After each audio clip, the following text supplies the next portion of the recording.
punching down your very first tree, burrowing into the earth to take shelter from the nightly zombie apocalypse, tilling the soil that you might plant within it the seeds of your future harvest, luring livestock across the plains with intentions to ensnare them for your own benefits. I ask, what do all these Minecraft moments have in common? The answer is the ground itself, or even more specifically, the very dirt beneath your feet during each of these situations. I now ask a follow-up.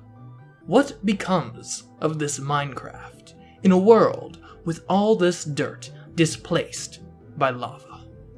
Is it possible to beat Minecraft while all dirt is lava?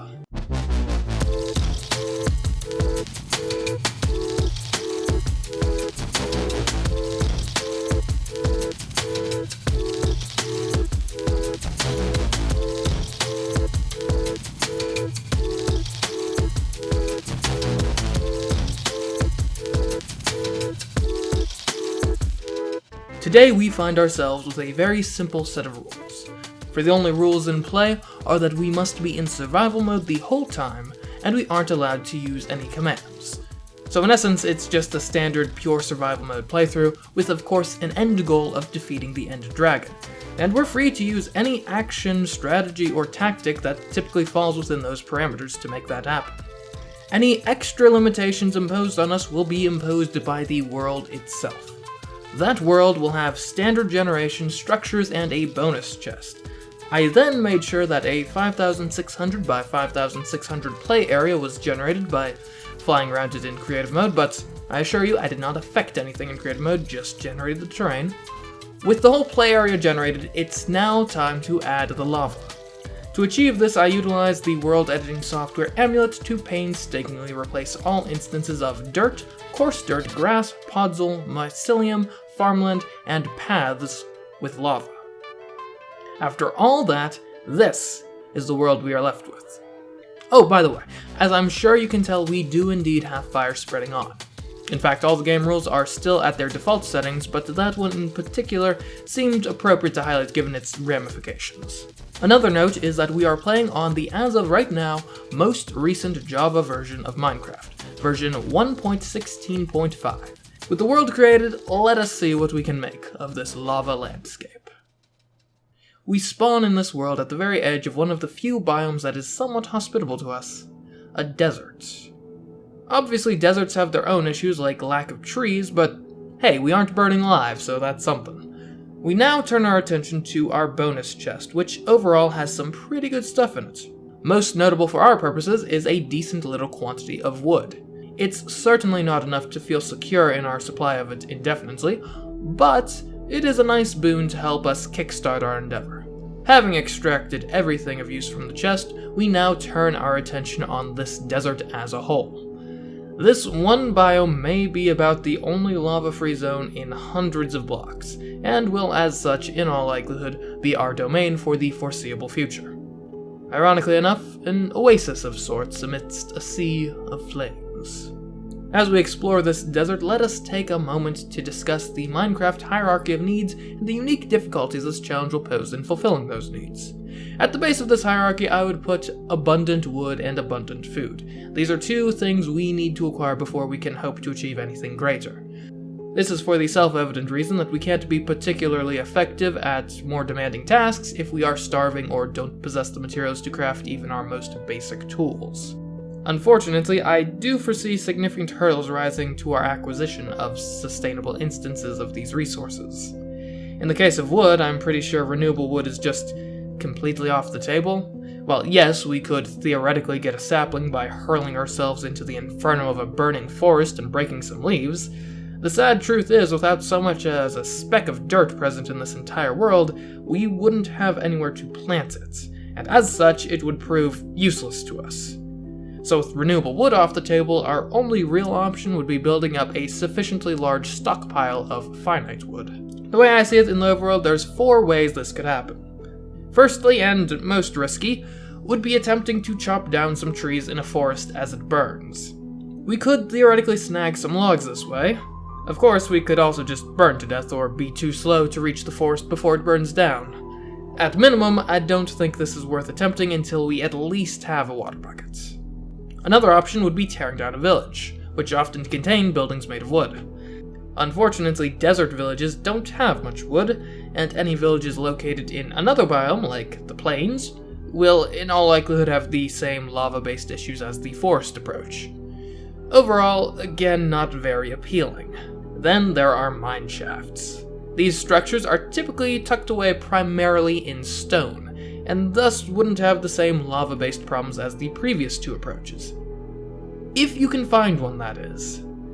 Sure, mineshafts aren't incredibly rare or anything, but at the same time, just randomly running into one before this first chest of wood runs dry is far from a guarantee. And then what are you going to do? Punch your way to a mineshaft? I mean, technically it's possible, but it doesn't seem very pleasant. Look, if we find one, great, let's take advantage of it. But I don't want to build my whole game plan around randomly coming across one. That just leaves shipwrecks, which instead of presenting us with malicious magma, instead threaten us with drowning in the depths. That being said, we can manage drowning risk. In fact, we already have done so in the past, in our ocean-only challenge. We used a shipwreck there, and I think we could use one again.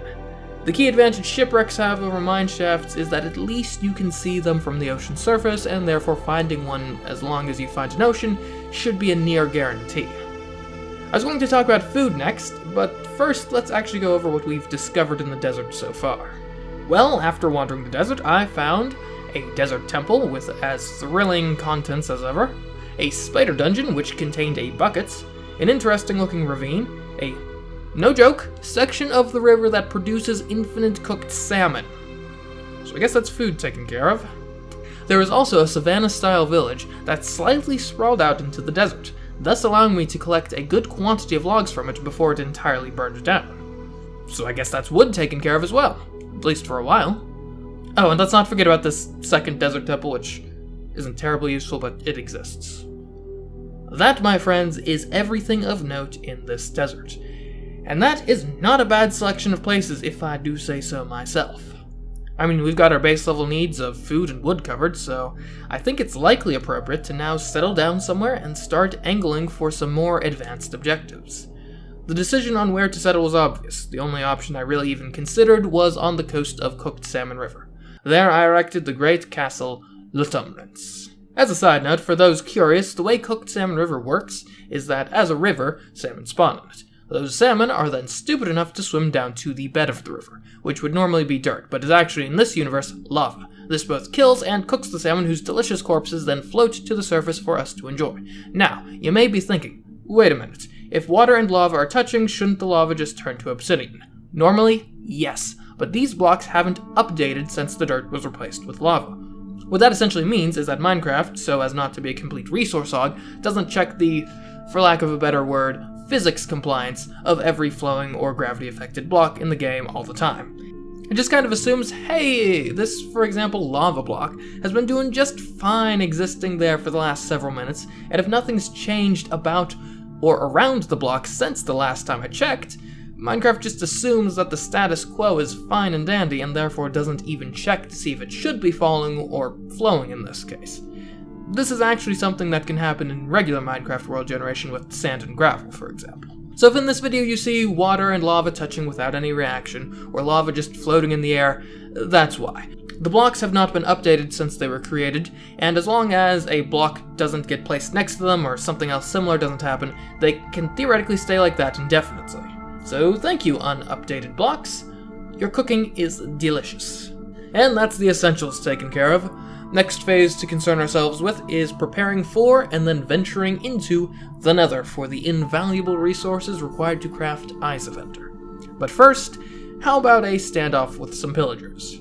That's right, burn to death, you worthless vagabonds, for I have claimed this curse of lava and turned it on you! How about we get some iron now? The ravine proved a decent place to start, but soon enough the urge to go deeper could not be ignored. This sent us straight into a mine shaft. Oh, I guess these really aren't that tough to find. In any case, sufficient iron has indeed been extracted from the earth, and consequently I now feel quite safe and confident in entering the Nether with all my wonderful iron gear. Portal construction is no problem. We just make use of our buckets, and before we know it, that good old purple portal permits passage to that plane. The Nether, that is. And if I'm being perfectly honest, this challenge doesn't really change the Nether dynamics at all. We, after a fair bit of searching, find a Nether fortress, wherein we murder blazes for their rods. We also find that this new warped forest biome is absolutely teeming with endermen, which honestly was quite a relief to me, so we end up murdering a bunch of them for their pearls. And that together gives us all the ingredients we need for Eyes of Ender. And speaking of forests, for those of you out of the loop, the Nether has loads of them these days, and so if there was any question left as to whether or not we truly had enough wood to finish this challenge, well, it's been answered. And the answer is yes. Upon our return, we have more than enough materials to make all the Eyes of Ender we might need to find the stronghold. But we're still not quite ready to head there and slay the dragon just yet. Because you see, we don't have a way to slay the dragon yet. Historically, I've used a bow and numerous arrows, but I'm not thrilled with that proposition this time, as we don't have access to chickens or a skeleton spawner to gain arrows from. I do hear, though, that beds are a pretty decent way to slay the end dragon, so perhaps we can make a bunch of those. This is where that spider dungeon from earlier comes in. With just a bit of digging, roofing, and water flows, we've got a rudimentary spider farm on our hands. This yields us string, which begets wool, which begets beds. This just leaves one more thing I wish to acquire before venturing out to find the stronghold. Diamonds, so that we may craft a diamond pickaxe in case we need to dig through obsidian to get to the stronghold. Well, that wasn't too hard.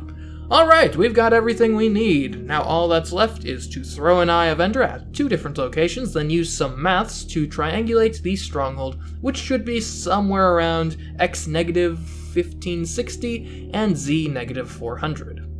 We now cross that great magma expanse utilizing the traditional water bucket method. When we eventually reach the coordinates, we're lucky enough to have a desert close enough for us to dig down from there, and thus not actually need to dig through a bunch of obsidian to get to the stronghold, which is indeed right here. We enter the end, use a bow and about 24 arrows that I had acquired from wild skeletons to break the crystals, then discover that I had crafted, honestly way too many beds. Turns out you only need like 3 or 4, which is a good thing. That leads to the Ender Dragon going down easily, which means that it is possible to beat Minecraft while all dirt is lava. I hope you very much enjoyed this video, and if you did, please like it, comment under it, and consider subscribing to this channel. You may also want to check out one of my other Minecraft challenges, as I've done quite a few of these at this point, and if you have any ideas for future challenges, Minecraft or otherwise, I would love to hear about them in the comments, in addition to whatever else you were planning on commenting. In any case, stay tuned to CMeeCraft Gaming, as I'm more than ready to jump into another challenge in the near future. Goodbye.